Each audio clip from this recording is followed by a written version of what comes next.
20. Myself and Jeff Plump.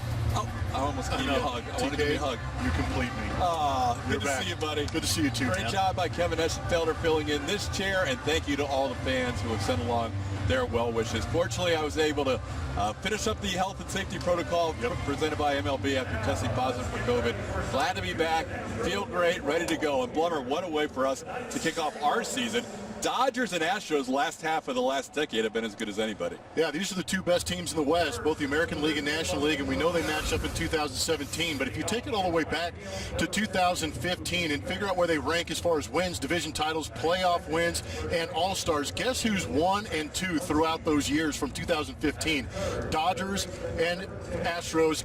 Reminds me of the 1980s of watching these two teams battle it out. And here we are in 2020 having this matchup early. Yeah, last time the roof was being blown off this place when these two teams were going head-to-head in 2017 in that incredible 13-12 game that they just talked about in the pregame show.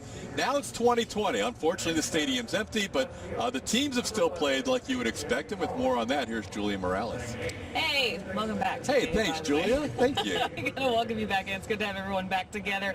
Yeah, these two teams have been fun to watch for years now, just how good they've been, those offenses for both clubs. Really, the teams to beat, the offenses to contain. Everyone talks about them every year. And let's start 2020 out by comparing the two and how they're coming out of the gate. It's our Houston Methodist League leaders. Well, your Houston Astros, they're 3-1 like TK mentioned. Where do they stand on the offense? Runs scored their first. They have 29, averaging more than 7 a game against Seattle, hitting 280. So that's third, slugging an OBP there as well. Astros fans know, they've watched this team. They know they haven't even warmed up yet. So we got to get those bats going. For the Dodgers, now they are hitting 291 as a team. OBP is first as well. But when it comes to run score, they're just not driving them in as often as the Astros are to start the season here. So they are 7th there, but definitely. Talk about our Taco Bell take. And how about his stuff plays? He has got a great fastball. There's good movement on it. If he keeps it down and in the zone early, it allows him to get to that curveball. And that's what I mean by spin to win. He's got some of the highest spin rates in all of baseball. And when that breaking ball is snapping, he gets swings and misses. Lineup he will face tonight for Dave Roberts and the Los Angeles Dodgers has Mookie Betts at the top of the lineup, just having signed a 12-year extension. He'll be a Dodger for a long time until 2032. Max Muncy, the first baseman, Justin Turner at third base. Cody Bellinger plays center field, and he will bat fourth. Chris Taylor gets the DH role tonight for the Dodgers, DH in every game in 2020. Corey Seager, the shortstop, batting 6th. A.J. Pollock in left field. Kike Hernandez batting 8th at second base. And Will Smith, behind the plate, will bat 9th.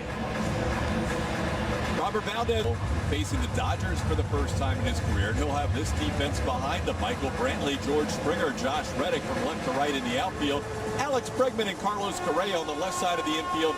Jose Altuve and Yuli Gurriel on the right side, and catching his 4th game of the first 5 this season is Martin Maldonado.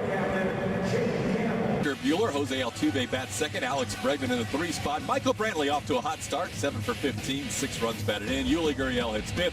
Carlos Correa, the shortstop, Josh Reddick in right field. Same lineup as game 3 of this season. Kyle Tucker, the DH, and Martin Maldonado behind the plate. Walker Buehler is on the mound for the Los Angeles Dodgers, the young right-hander, turning 26 today. 30 starts last season. You see the great record at 14-4, the whip right at 1. He is one of the hardest throwers in baseball, averaging 96.6 miles an hour on his fastball. Same lineup they threw at Taijuan Walker in Seattle.